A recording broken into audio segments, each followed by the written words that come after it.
Good evening. President Clinton today lifted some U.S. trade sanctions against Taiwan. He said he's doing it because Taiwan is helping endangered species by cracking down on trade in tiger and rhinoceros parts.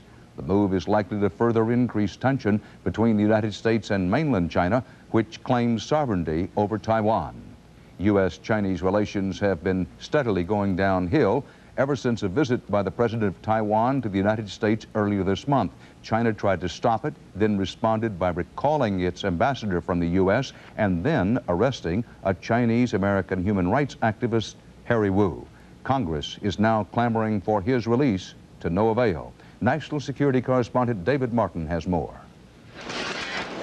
Most of what the world knows about China's vast gulag of forced labor camps, it knows because of one man, Harry Wu. Branded as a counter-revolutionary in college, he disappeared into the camps. They arrested me in 1960, sent to the camps, sentenced to life. He got out after 19 years and ever since has sought to expose the gulag by going back with a hidden camera to capture conditions in the camps, enraging the Chinese government. Now Harry Wu is in grave danger of once again disappearing into the gulag. We do not have... Another sticky issue in U.S. and Chinese relations involves the detention of a former dissident who is also an American citizen. The story from ABC's David Ensor. Harry Wu has become a symbol of how fast U.S.-Chinese relations are deteriorating. The Clinton administration is under intense congressional pressure to punish China if Wu is not freed soon. If one country is allowed to take these kind of actions against Americans traveling with an American passport with valid entry papers, no American will be safe across the globe in any of the tyrannical countries that remain. But Harry Wu's case is just the latest sign Beijing is rethinking its relationship with Washington. In recent weeks, Chinese officials have cozied up to Saddam Hussein's government in Iraq, rearrested Chinese dissidents whom President Clinton had convinced them to free, and declined for 6 weeks to accept Mr. Clinton's proposal that former Senator Jim Sasser be the next U.S. ambassador in Beijing. It was the U.S. decision to grant a visa to the president of Taiwan to visit Cornell, his alma mater, that really turned the relationship sour, causing the Chinese to recall their ambassador. The U.S.-Chinese relationship is in trouble, but for now at least, the administration is trying to avoid a war of words. It is not the time for threats in this relationship. It's not time to speak of retaliatory steps. It's time for the Chinese government simply to meet its international obligations. Administration officials are urgently trying to get a high-level dialogue going with Beijing on a whole range of disputes now threatening the relationship. But they admit that if a policy of engagement with the Chinese doesn't work, a policy of containment may have to come next. David Ensor, ABC News, the State Department.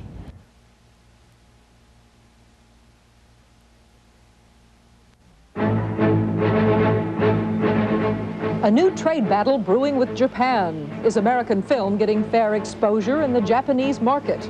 A farewell photo in space as the astronauts and cosmonauts prepare to split up. And the new Congress in your money.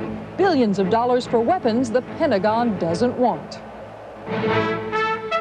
From ABC, this is World News Tonight with Peter Jennings. Sitting in tonight, Catherine Pryor. Good evening. Back in a moment.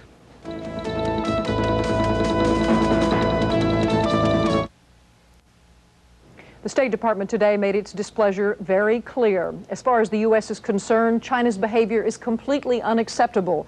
State Department officials are increasingly furious and frustrated over their inability to get a straight answer to a simple question.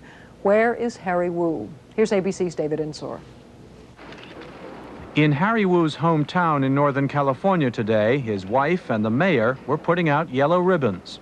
If this can happen to my husband, it can happen to any American traveler in China. Harry Wu is not just any American traveler. He spent 19 years in Chinese labor camps before emigrating to the U.S. in 1985. He has returned to China several times, exposing Beijing's human rights violations. Though he holds a valid U.S. passport and a Chinese visa, he has been detained without charges in China for 3 weeks now, and the Chinese have refused to allow a U.S. diplomat to see him.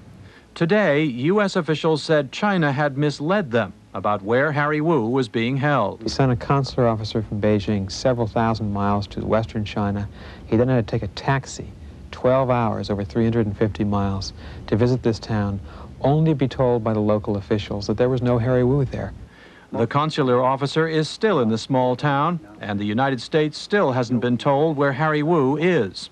China's top diplomat in Washington was summoned to the State Department today and told, quote, to stop violating international law. In fact, the Chinese have been doing a great many things lately to annoy Washington. They have declined for 6 weeks to accept the president's nominee to be the next ambassador to China, Senator Jim Sasser. And they have canceled all high-level visits to the U.S. The Chinese say what has really soured the relationship was the granting of a U.S. visa a few weeks ago to Taiwan's president. The Clinton administration is under congressional pressure to punish China if Harry Wu is not freed soon. The human rights activist is only the latest symbol of the deteriorating state of U.S.-Chinese relations.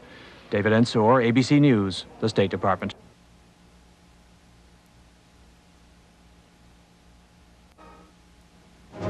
Another letter from the Unabomber arrives on a California campus as the investigation heads off in another direction. NBC News in depth tonight, protection for children from those who would harm them, why there's a new number to call. And LA's pitching phenom named Nomo, baseball's newest strikeout king, packing them in like the old days. From NBC News, this is NBC Nightly News with Tom Brokaw. Sitting in tonight, Brian Williams. Good evening. In Washington, China has emerged as a major concern once again, a brewing fight with the U.S. over who is getting their weapons and for what purpose. To the State Department now, and NBC's Andrea Mitchell. Intelligence officials say that satellite photos and intercepted communications, backed up by U.S. agents on the ground, have proved beyond any doubt that China has delivered missiles to Pakistan, missiles that could be fitted with nuclear warheads, a threat to neighboring India. If true, it would be a major violation of U.S. and international laws, requiring a cutoff of billions of dollars of U.S. trade with China. And even more threatening, there is also proof that China recently sold components of the same missile to Iran. These exclusive satellite photos show the range in northern Iran where missiles are tested. But today, the administration claimed the intelligence is still circumstantial. You've got to have concrete factual evidence. If that evidence materializes, we won't hesitate. But right now, we haven't made that determination. There are big reasons for the administration to say it still needs more proof. First, Pakistan. The U.S. needs Pakistan to help combat terrorism and drug trafficking. The president does not want to punish Pakistan for buying the missiles. Second, China, a huge customer for U.S. goods. Right now, U.S.-Chinese relations are in terrible shape. The latest incident, the arrest 2 weeks ago of Chinese-American human rights activist Harry Wu. In Milpitas, California today, his wife tied a yellow ribbon to the front of the city hall. While in China, the government sent a U.S. diplomat on a 2,000-mile wild goose chase to find Wu. Today, the U.S. protested to China again, voicing deep concern about Wu's disappearance. But the U.S. is reluctant to confront China about the more difficult issue, mounting evidence of illegal missile sales. Andrea Mitchell, NBC News at the State Department.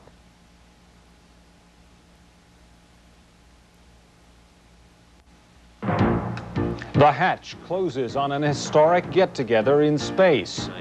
Outrage in Belfast as Britain releases a soldier convicted of killing a Roman Catholic teenager. Also, a huge mouth of the animal, pretty much circular, lined with teeth, and coming right at me. A diver describes his encounter with a great white shark off the California coast. Welcome to The World Today. I'm Ralph Begleiter, sitting in for Bernard Shaw and Judy Woodruff. U.S. relations with China may be going from bad to worse. CNN's Steve Hurst reports a congressional vote is looming on most favored nation trading status with China, and that has some here in Washington stirring a pot the president doesn't want to mix.